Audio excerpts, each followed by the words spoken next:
Welcome everybody to episode 1 of What Time Is It?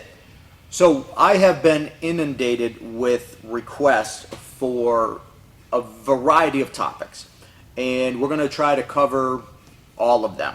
And we're going to cover some of them in a one-on-one conversation just like this, what I'm lovingly terming BBC, Black Belt Commentary.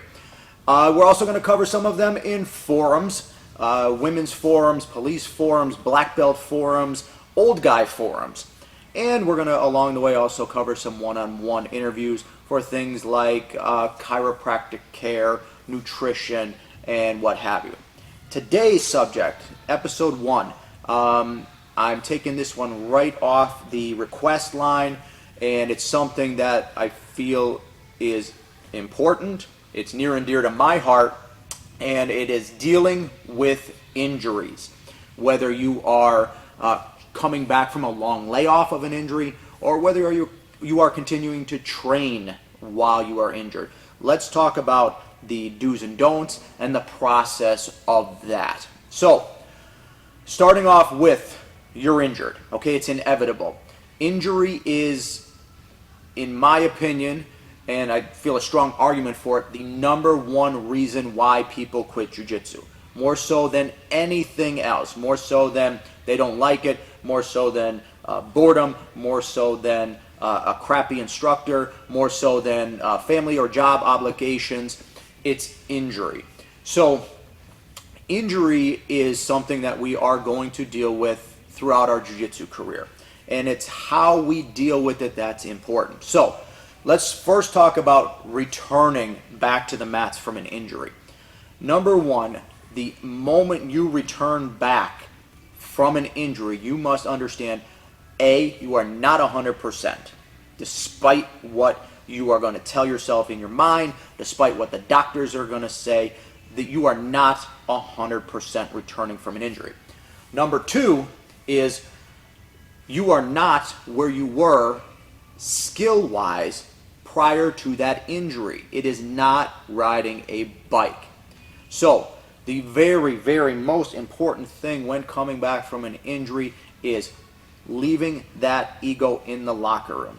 Put it in your pocket, hang it on a chain, put it in a lockbox. I don't care what you do with it, but you have to put that ego aside because you are going to re-injure yourself, if not minimally, catastrophically, to where you do not return to the mats. So, immediately, number one, check that ego. Now, number two, as you get back on the mat, understand the limitations of the injury. I've had every possible injury you can imagine. So I'm speaking from experience. I've made these mistakes. What happens is, you get back on the mat, you start feeling good, you're all around your friends again, you're back in the environment, you go through technique, and you jump straight back into sparring. You're not ready for that. No way, shape, or form are you ready to jump straight back into sparring. So, what do you need to do? Well, you need to acclimate yourself back into sparring. You have to think back to when you first started jiu-jitsu.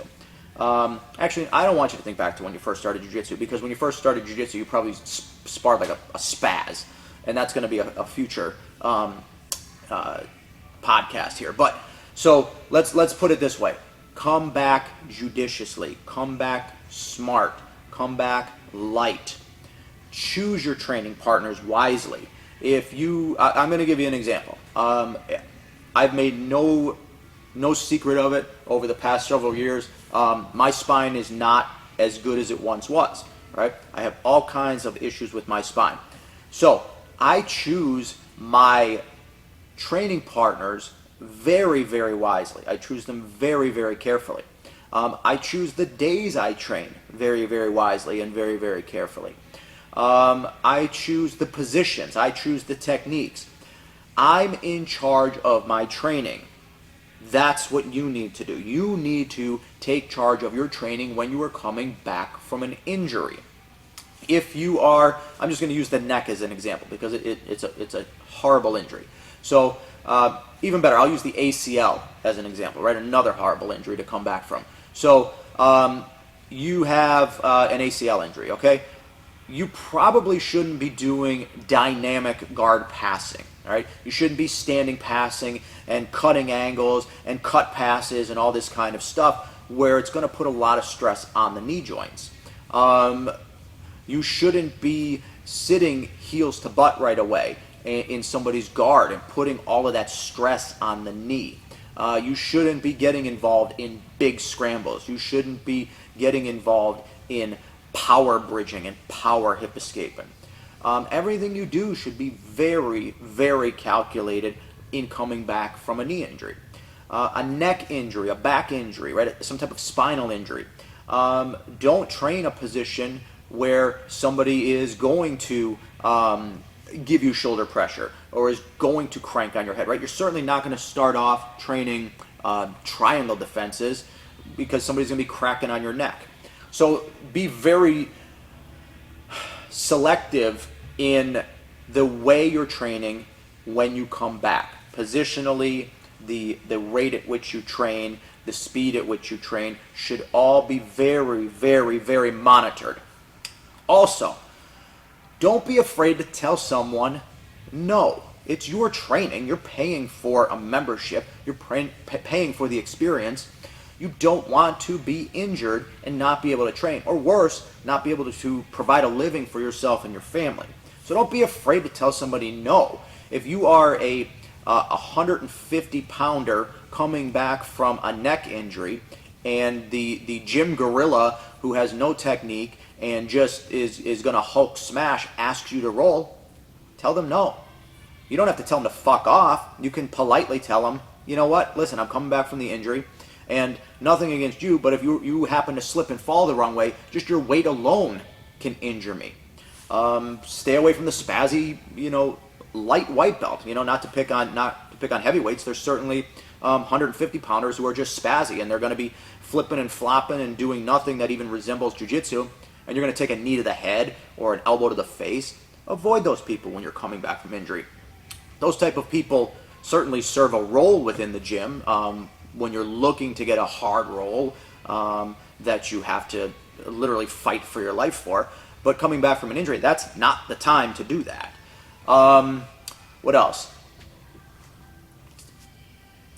Beyond saying no, say yes, right? Seek out the people who you know will take care of you. I'm going to say roughly a dozen people who I will roll with for a 5-minute round, a 10-minute round.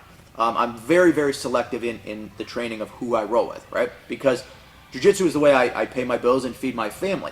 So again, going back to a 250-pound spazzy gorilla who is just trying to stroke their ego by trying to tap a black belt and ranking on my neck, squeezing my head, I don't have any time for that. You don't get the I'm gonna say the word. You don't get the privilege of rolling with me. But more so, I'm just not going to put myself in that scenario where I'm going to get injured by you. When you're coming back from the injury, seek out the black belts. Ask them for a roll. They know how to take care of the injuries. We've all been injured. We know how to take care of these injuries. Find your favorite training partner who understands your injury and is going to stay away from it and not re-injure it. Okay. Once you've done that, once you've said no and once you've said yes, now the rest of it is up to you. It's the understanding that as you're rolling, you're testing the injury. So you want to test it in increments, right? It's just like standing in front of a pool, crystal clear pool. You have no idea of the temperature and you have no idea if it's even water, right? So do you just want to jump on in and find out that it's scalding hot acid? Do you want to just jump in and find out that it's actually frozen solid water and you crack your skull? No, you're gonna test it, right? You're gonna dip a pinky toe in, then you're gonna dip a foot in, and so on and so forth. That's the same way you have to come back from an injury. Dip your way back in. Test the injury smartly. You have to expect coming back from an injury. There's gonna be a little setback, right? It's like again, going back to my spinal issues, right? There's days I roll where I later in the day go, man, I shouldn't have done that. Or I wake up the next morning, I'm like, I went a little too hard. And now I'm going to keep that in mind, right? It's not a career-ending injury. It's not a catastrophic injury, but it's a tweak that reminds me, hey, you did a little too much with this injury. So when you return to the mats later today or later this week, keep that in mind. That's your baseline. Back off that baseline a little bit. Coming back from an injury, it might be a month, it might be 2 months, it might be 6 months, it might be a year. It might be coming back and completely restructuring and re-altering your training. The important thing is to note that the injury doesn't define you. It defines the way you train. Just because you have an injury and you're not rolling the way you used to doesn't mean you're a bitch. It doesn't mean you're a pussy. It just means you're being smart so that you can train forever and not have your jiu-jitsu career cut short. Hopefully you guys take this advice, learn from my mistakes, and I'll see you in episode 2 and on the mats.